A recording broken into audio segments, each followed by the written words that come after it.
It has been a long time coming. Welcome, welcome, welcome. And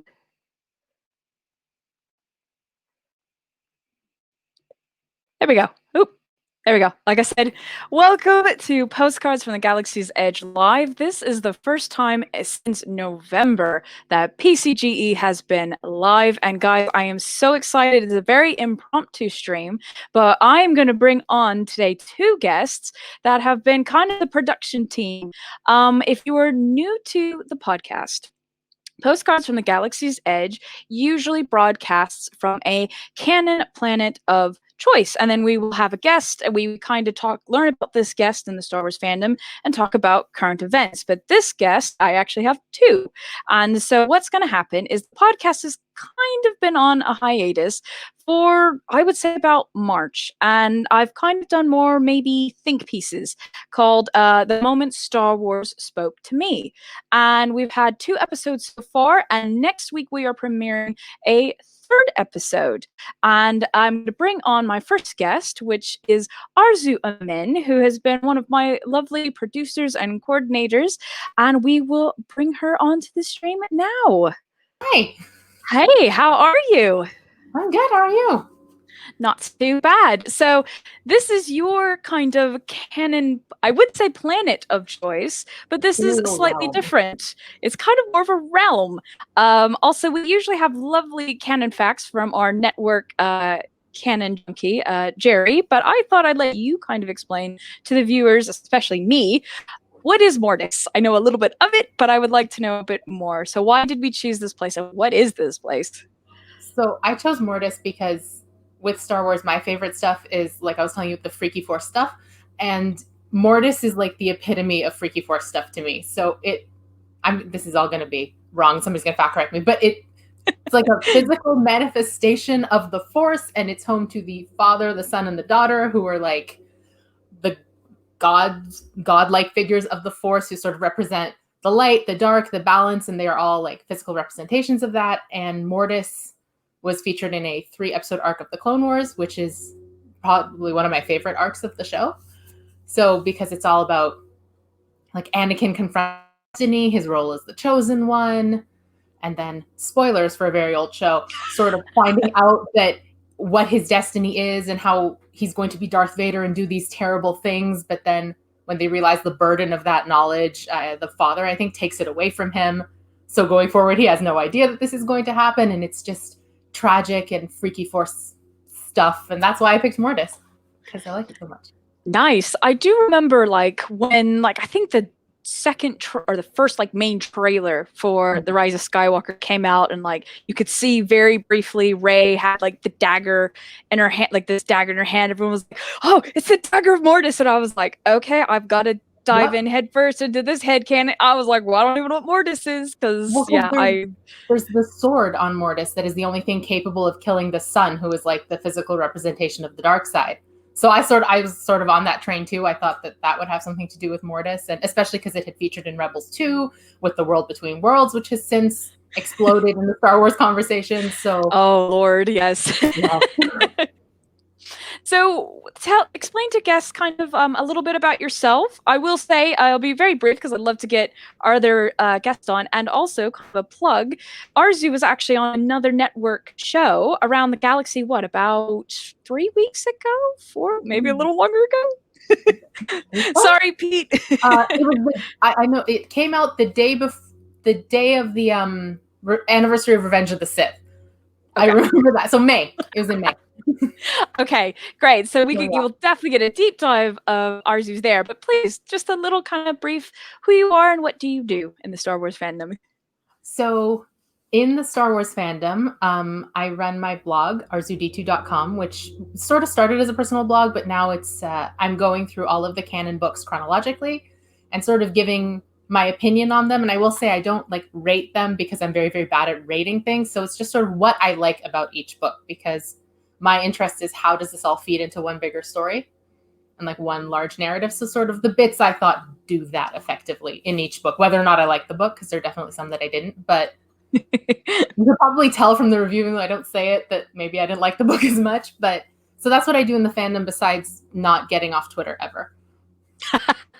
Yeah. Also, she has been one of my 2 kind of co-pilots since, oh God, March, maybe even February, on 2 kind of these upcoming The Moment Star Wars Spoke to Me. So far, it's going to be a 4-part series, and we started with The Moment Star Wars Spoke to Me as a woman, and this is actually how me and Arezou met, because you had your wonderful moment talking about the Holdo maneuver, so you can also check that out.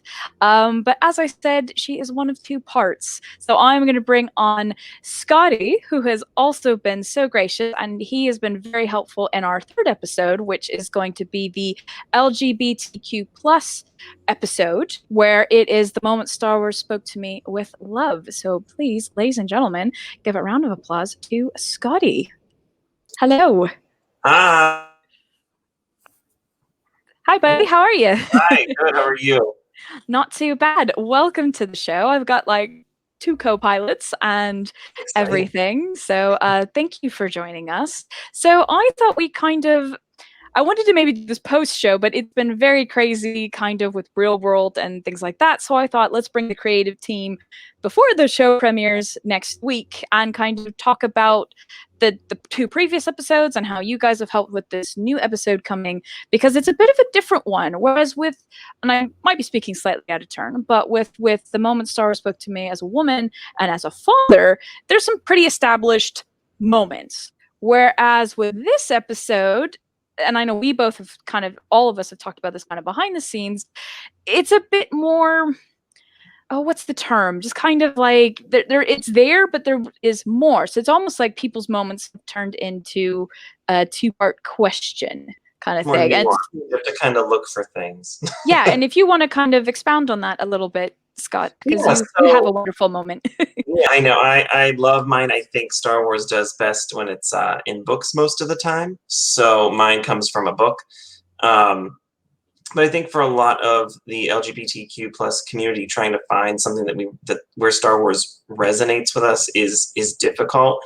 So I don't think it's a bad thing or a wrong thing for anyone to pick a moment that's not necessarily queer in and of itself, and still find something that resonates with them in that. Mine is a queer moment, but obviously there's very few of those to pick from. I can't even name one there is one in a movie. There's only one, and it's, you blink and you miss it. So I think it was a lot of fun to get a lot of these creative minds together and find out what really spoke to them and how they felt more connected to Star Wars than we typically get in a lot of our stories.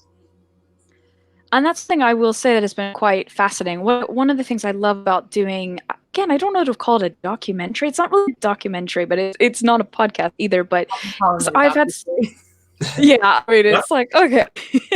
But it's so, I'm so moved by hearing everyone's moments and putting them together, because people have looked at things I would have never thought of. And this episode especially, kind of like we said in the trailer, which I will play in just a moment, for those who haven't seen it yet, that the answers and and more importantly, what people want has been as vast as the color of the rainbow. You know, some people are like, don't really want it, which surprised me. They were like, yeah, it's fine. It doesn't have to be there. And other people are like, no, make it plain and clear as day. This is what is happening. And so I just find that absolutely fascinating and everything like that. But what do you say, team? Shall we show the trailer? Yes, to everybody. Okay, let's see if I can cue this up and everything. But like I said, it's been quite a bit trying to do StreamYard here. But all right, this is The Moment Star Wars Spoke to Me with Love.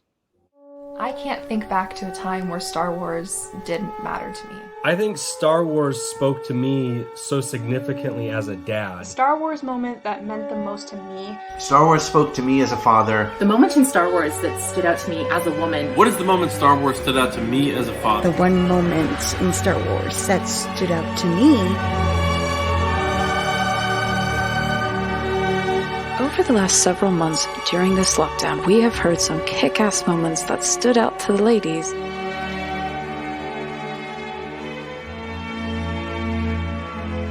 powerful moments that move the fathers in the Star Wars fandom.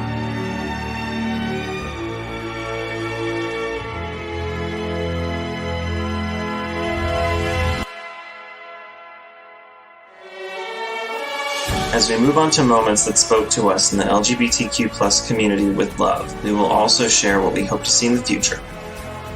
Though we still have a way to go, Star Wars is taking steps towards LGBTQ plus representation. There is no better example of this than the responses we got for this video, which are as varied as the colors of the rainbow. Flicks Orca gay couple. Done. I have this life now in 2020 that I never dreamed possible for myself. It was something that I always wanted, but I never dreamed possible.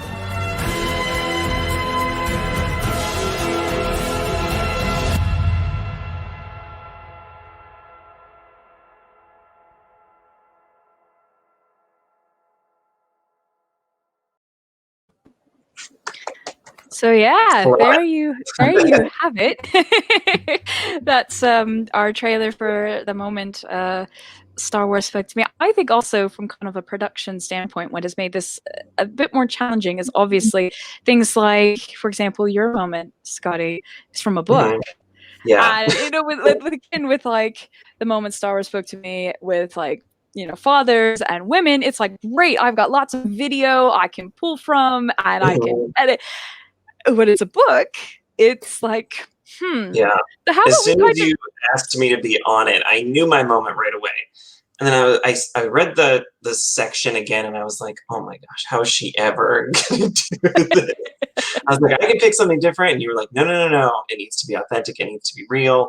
And luckily, you're able to take that and some lovely voiceover work from Arezou, and I'm sure it turns out great. I cannot wait to see it. Yeah, I was about to say, shall we kind of spoil and like dive in and like how we've done this? We actually have 2 book moments, but second book moment, the person read it, was great. I was like, great, done. But I was like, let's kind of share. How are we doing your moments? Do you want to kind of share Arezou and Scott? Yeah, so I kind of had had my moment, and it's from the end of chapter 23 in one of the Aftermath trilogy, the 3rd book, and it's kind of it's like a really fast-paced moment, which again, if you're not reading it, doesn't come across that well. You don't know what the heck's happening. And then we took some voiceover work from Arezou where she actually read the moment, and I kind of had like a play-by-play of what's happening that I sent an email to you that was kind of like, here's what's actually going on. You should have read the 3 books for it to make any sense, but it makes sense to me because of this. And luckily we had Arezou there to do the extra legwork for me. I was reading them at the time. I'm like, they're right here. I'll just... Yeah, well, I mean, it was just kind of, again, it's like, and again, so it's like as like an editor, and it's like kind of like, this is what I love about kind of documentary editing and things, is kind of like, it's more of a puzzle piece. It's more of like a puzzle, whereas, creative, it's like, oh, okay, yeah, I'll just put this here and there. But it was just like, okay. And then there's another one that's coming who references all this animation, all these different animation clips. And I literally reached out to them and I was like, I need help finding these clips, because I was like, I don't even know of these cartoons, and I shouldn't even call them cartoons. This is animation and things, because some of the things we don't get in the UK, and I was just like, I need your help. So it's definitely been, this project especially has definitely been a very much a community group effort kind of thing. So yeah, just thought I'd bring you on. And then also I thought I'd let Arezou kind of tease, and Scott has also very much been a part of this. We're kind of like a trio now of our 4th episode. And a little backstory, me and Arezou, we talked about doing this episode, I would say definitely like January, February. And I remember reaching out to you and kind of when the Black Lives Matter was really big. I was like, is this going to be distasteful? And I will let you kind of take from there kind of what is our 4th and final installment in the moment Star Wars spoke to me. Yeah, so the 4th and final episode is we're calling it The Moment Star Wars Spoke to Me with Hope, and that is an episode focusing on BIPOC fans and moments that spoke out to them, and then how they want to see representation in the future. So the reason Shannon was hesitant was, in the midst of a very real movement for social change, for systemic change, is it in poor taste to then do a video about a fictional galaxy? And then we sort of figured that, to do it right away probably would have been to do it immediately in the aftermath of some very real world issues to then start talking about Star Wars. But because we were all recognizing that this is sort of a long-term need for systemic change from the top all the way down to the kind of media we consume, that a few months later is a more appropriate time to talk about it. So we are aiming to have this to everybody by the end of September. And so far we've gotten a few responses so far, and I'm loving what I'm seeing. So this is going to be very exciting for everyone. Definitely. And I also was, sorry.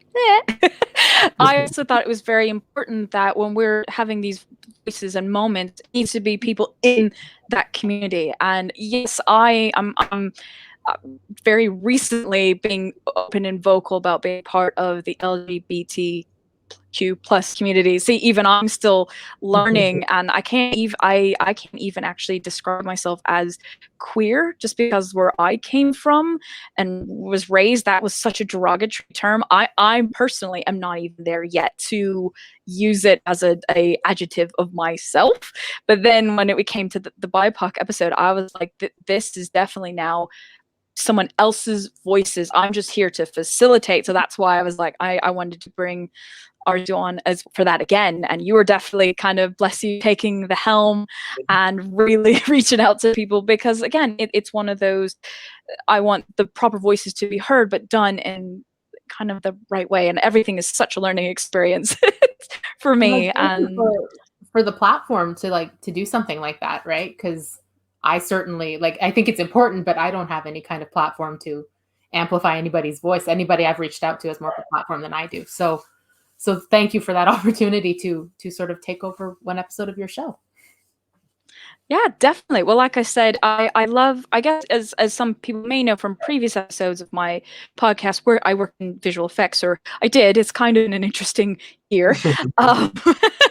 But it's very much a collaborative kind of environment. And I treat my podcast and my shows the same way. And speaking of which, I have to share that I'm not only just one show, I am part of a network. And this, as I said, this is my first kind of live show for the Beyond the Blast Doors network. And it is a fantastic network. We have every kind of episode that you could want. We have the Holo Chronicles, which covers all things kind of collecting. They just recently did an unboxing of the Boba Fett's, I think, prototype helmet. Josh and Andy are in the chat right now. So definitely they're on Mondays. Tuesdays is Pete, that Arezou has been on. Scotty, we got to get you on. I don't think you've been on. I haven't. I have not been on. No. So yeah, I'll have to be like, Pete, I'm hard to get a hold of. It's not anyone's fault but mine. But he does kind of, I call it the what, I just lost the name now, the the James Lipton one, inside the actor studio kind of chat show. And what I like about Pete's show is it's like everyone is an equal. He'll have stars like Claudia Gray, and then he'll have Arezou, and there is no, everyone is treated bookended by Carl Soule and Claudia Gray, no pressure. But I was right in the middle. I'm like, okay.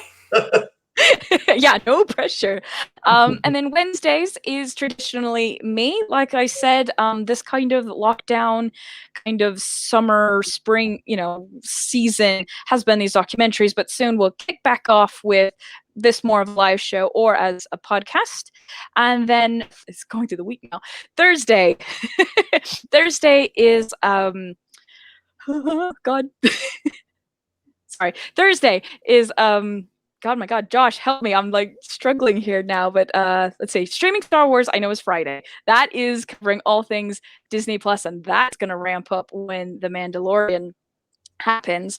So Thursdays, sorry, how could I forget, is the namesake of the network, is Beyond the Blast Doors Live with David, which major shout out to him, bless him. He's been covering these storms. Was it Iowa or somewhere that they got hit with hurricane winds or something?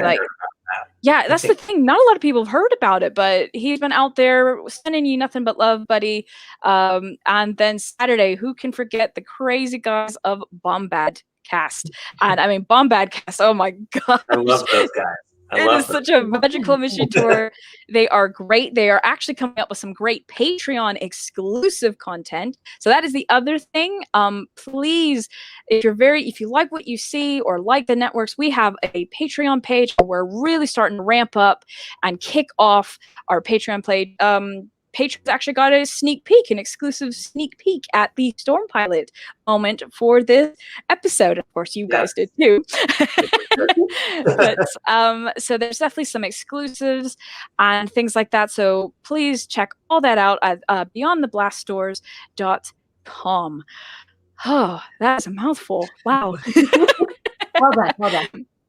And that's not all. That's the other thing. It's very early days, and please keep watching Twitter. But in September, I believe it's September 5th, we are doing a charity stream. We are doing a 12-hour charity stream for Make-A-Wish International. And all the details are coming very soon.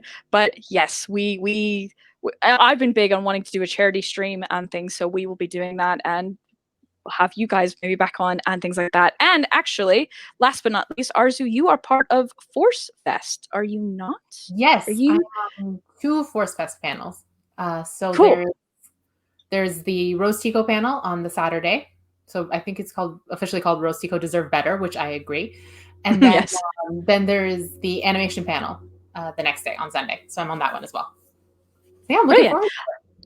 And what days? Sorry, what day is you say Saturday? Which days? 29th and 30th of August. Okay, awesome. Yeah. I should have had the text up, but yeah. Okay, I know what it is. It's in my phone, but like the exact 29th and 30th of August. Nice. So yeah, I thought now, so we have study for a little bit longer. Now we're going to kind of swap. Let's kind of talk some of the hot topics that have kind of happened in the last week. So first thing, we'll start with something light first. So we got an announcement. Well, we'll get to that. I literally got filled in on this comic debacle like 10 minutes before going live. So we'll definitely touch on that. And it does kind of touch on kind of our last episode, the moment Star Wars spoke to me with Hope. But guys, we're getting a holiday special. How silly, right? I was surprised, but I guess it's a good surprise, right? Yeah. It's Lego, which I'm excited for, because like Lego Star Wars is always a little bit not offbeat. What am I trying to think? Like it's just goofy, like quirky, goofy. Yeah. It takes all your crazy Star Wars moments and then makes them silly, so you don't have to think about a little bit meta, which I really appreciate. Yeah, like I'm really looking forward. I've been kind of starting to write some gaming articles and things, and I'm really looking forward to the the Skywalker Saga Lego game that's coming out. And I know that like they even from the trailer for the game was very kind of tongue in cheek, where it was like Darth Vader cuts off Luke's hand and he's like, "Oh, sorry," and Luke gives him his. So we know it's gonna go there. I think it's interesting. I've already seen the comments where people are like blowing up about what does it mean canologically and things like that, and I'm like, it's for fun, please. Yes, guys, it's fun. It's fun. Like, I mean, I get it, but I mean, it's interesting because all the blue butterflies came from that little cartoon, the little ball cartoon. Yeah. Yes. So I mean, you never know. I'm a little nervous for blue, like because I deeply sympathize with the blue butterfly movement. Then I'm a little bit nervous. But I know. I hope they take the time to like poke fun at themselves rather than make it like I don't know. I think it'll be fine, but I hope that they can poke fun at the things that maybe didn't land as well as they thought they would. Yeah. Like, because it's Lego, I'm not shaking about it, but yeah, it's but you know what, to be honest though, for me, if like people want to see something in that, I'm all for it, as long as you don't start like slinging zingers at each other and things. But let's break this down. Let's talk about now this comic. Now, who wants to kind of start it off? Like, what? Take this. Okay, so I don't want it. Okay. None of the plot twists. So the fourth issue of the Bounty Hunter comic dropped today, which I, disclosure, have not read. I'm not much of a comic reader, but my timeline is very suddenly filled with panels, content warning, big content warning, of one woman of color being very gruesomely killed by Boba Fett. Spoilers. But like, don't read this.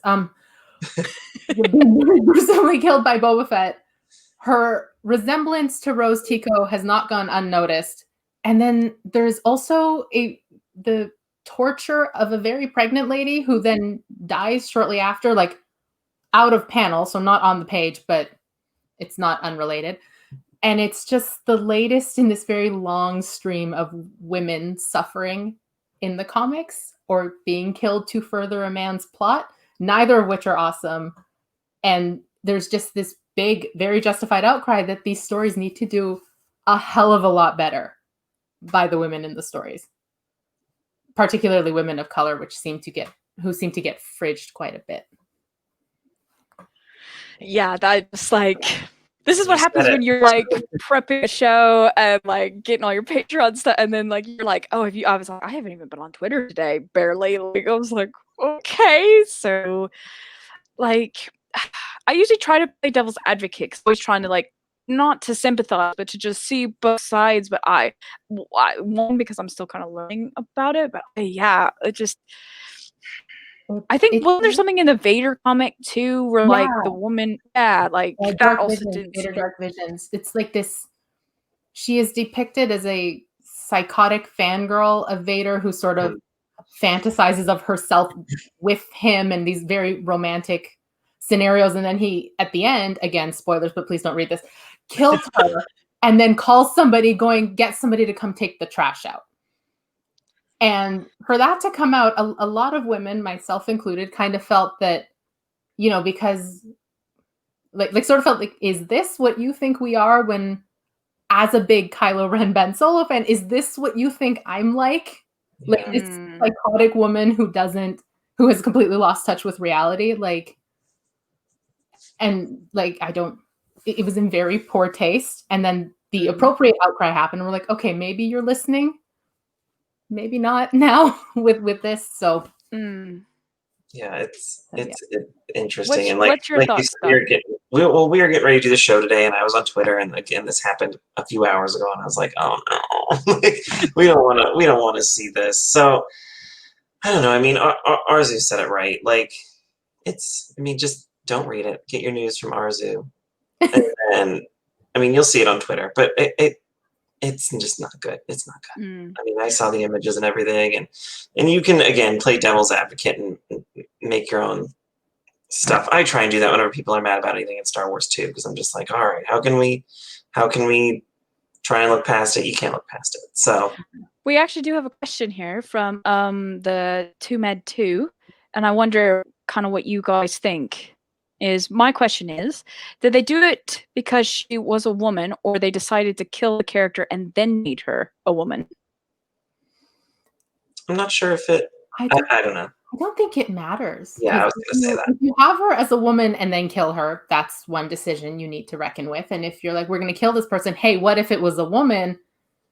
I understand the need to sort of have everything on a neutral playing field, and it shouldn't matter if the person Boba Fett is killing for XYZ reason is a man or a woman or anybody, but you do have to realize that in media, the things you say, the things you depict do matter. Like, people will see it a certain way. And you look at, like, in Solo, Val dies to further Beckett's plot, and they barely talk about Val yet.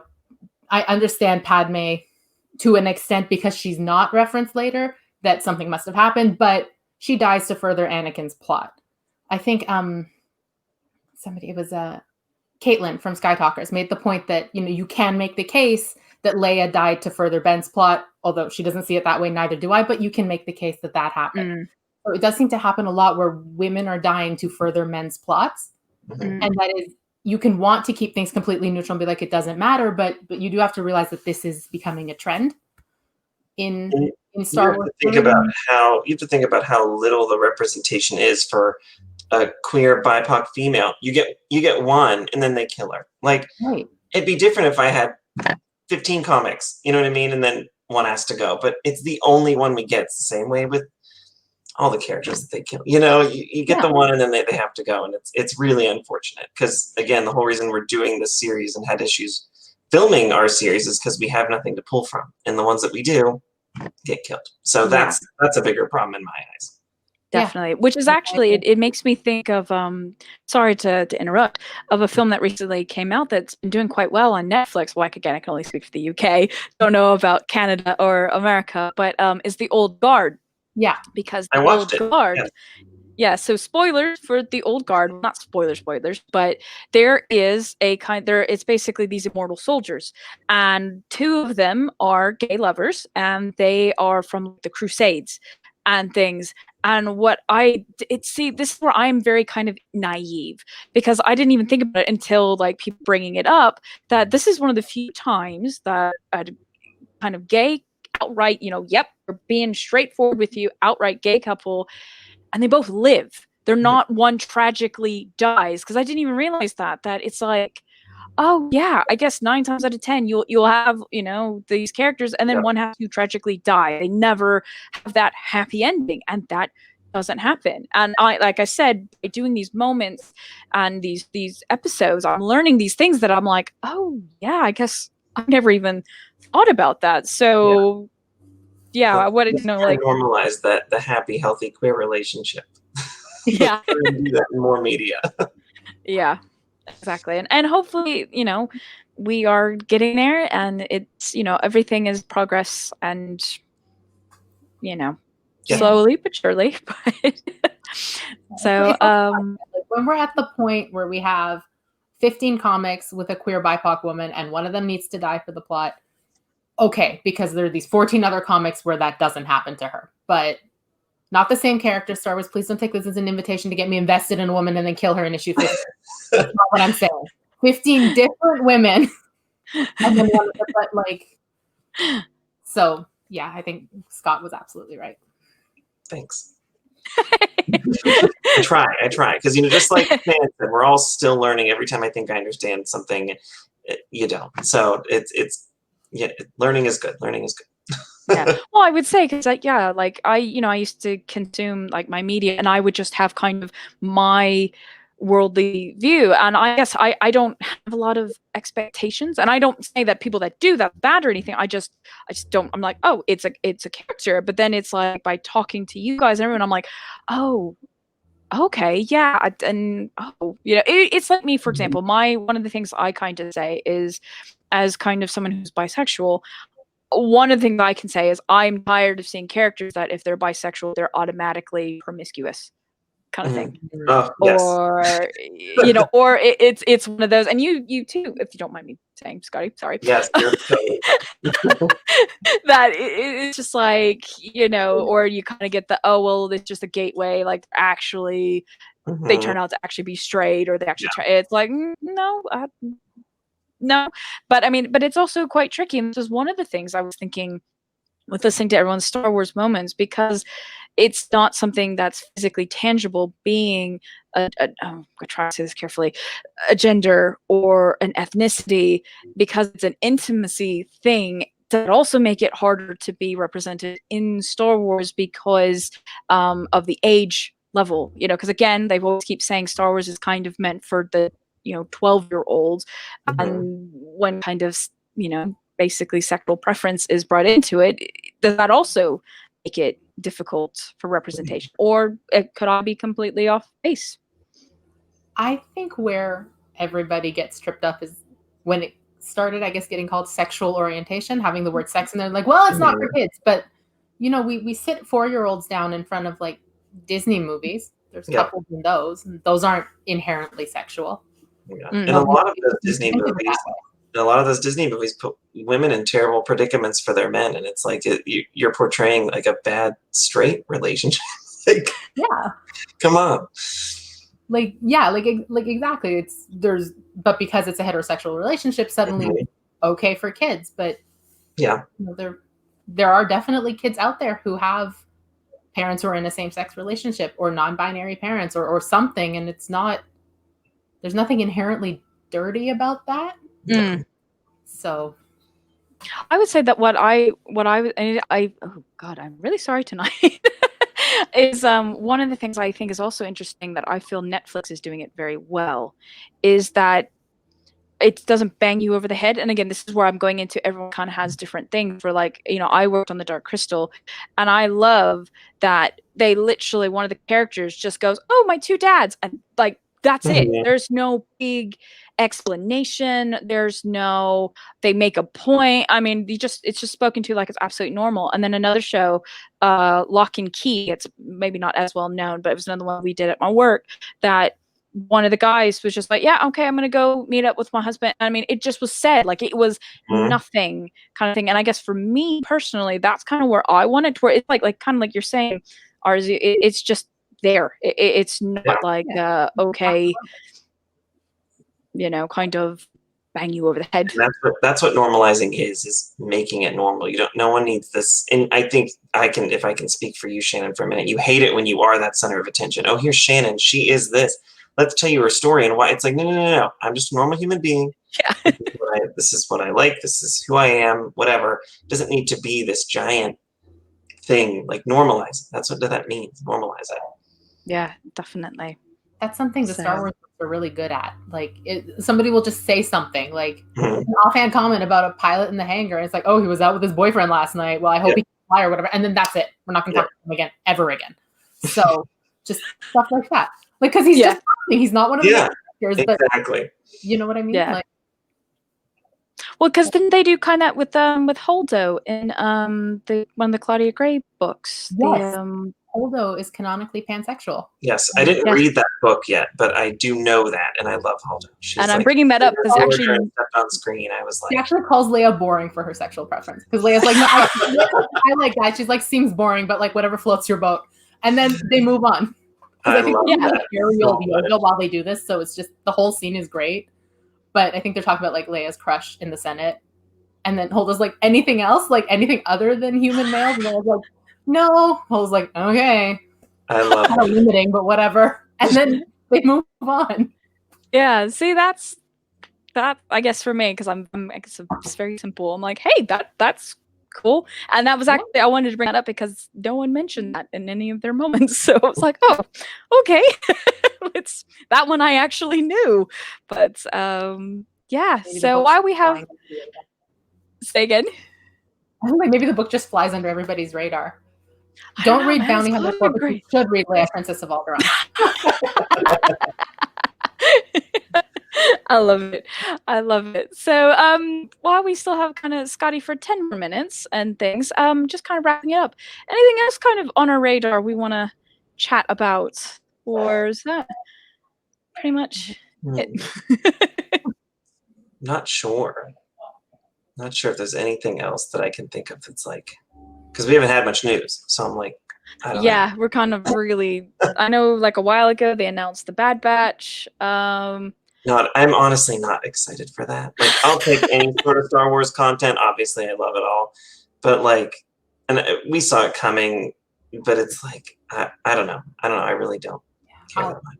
I'll watch it, but I'm not. Yeah, I know. I don't think it's going to be that deep. I think it's going to be a bunch of explosions and hey-yahs, but like, I don't see much coming out of it. I'm willing for it to surprise me because I wasn't super into Rebels when I started watching it, and then I didn't like Rebels for the longest time, and I was wrong. So maybe it will be like that. I'm willing. I still haven't seen Rebels. It's so good. I didn't watch it for years because I was like, it looks so bad, it looks so kiddish. I don't want this, and it's amazing. So it picks up at the end of the first season and then just goes from there. Mm-hmm.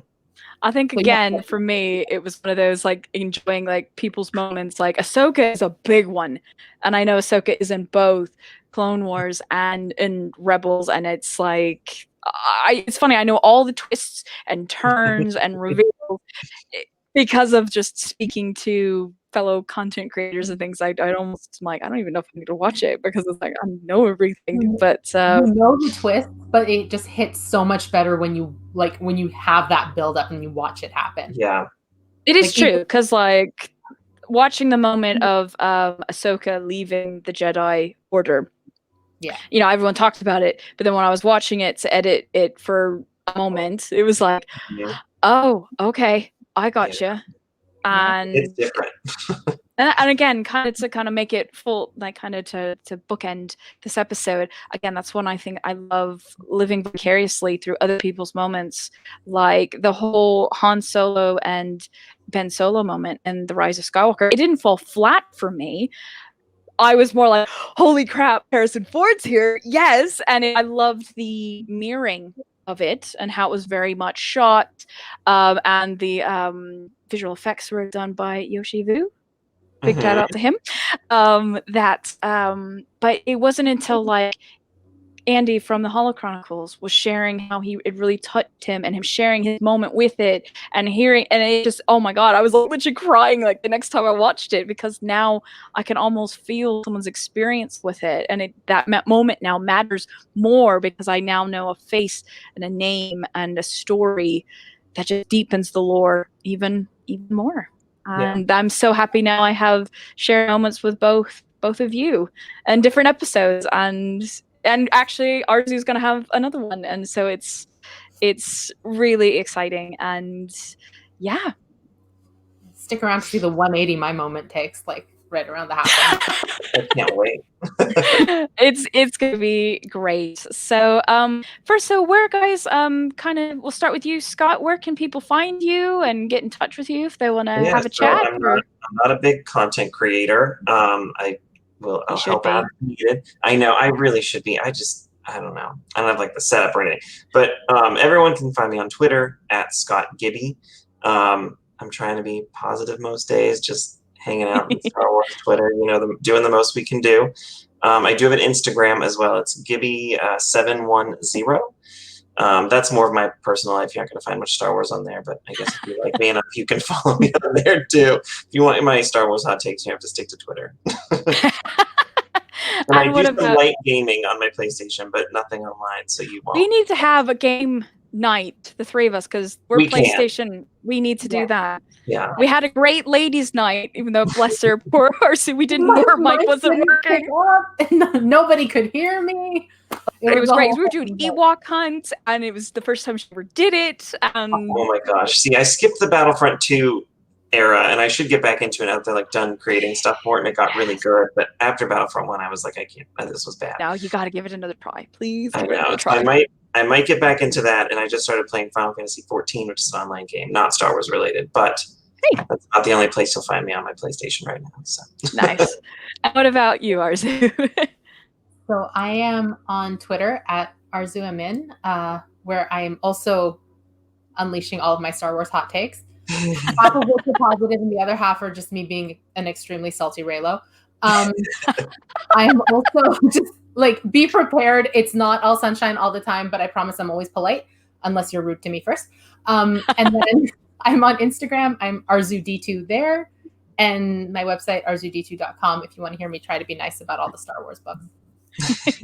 And what I'll do is after this live broadcast, I will make sure I've got everybody's not contact details, but where they can find you and everything in the link in the description down below. And then you can find me on Twitter at PCGE_podcast. And you can also find me on Twitch, where I'm doing all sorts of Star Wars game streaming, because we got Squadrons coming. Squadrons is coming very soon. And so hopefully maybe the three of us, and trying to get some of the network guys, because it's cross-platform. Yes, that's what I'll be doing. Heck yeah. Even though I am terrible at first person. I'm so ready. I'm so ready, and you can do crossplay, you can do in-voice chats, in-game chat. It's going to be awesome, so there'll be definitely a lot of game streams, and you can find that on Twitch at shenanigan, spelled with an EN_plays on Twitch. Well, guys, it has been amazing. Thank you. I know it's kind of been a crazy rough back to PCGE Live. Scotty, it was I think actually it was both y'all's live streams and things, but this has been great, and thank you to everybody in the chats and checking this out post live and everything else. And please make sure to check out all the other great content on Beyond the Glass Doors Network. And I will see you guys all very soon. Bye.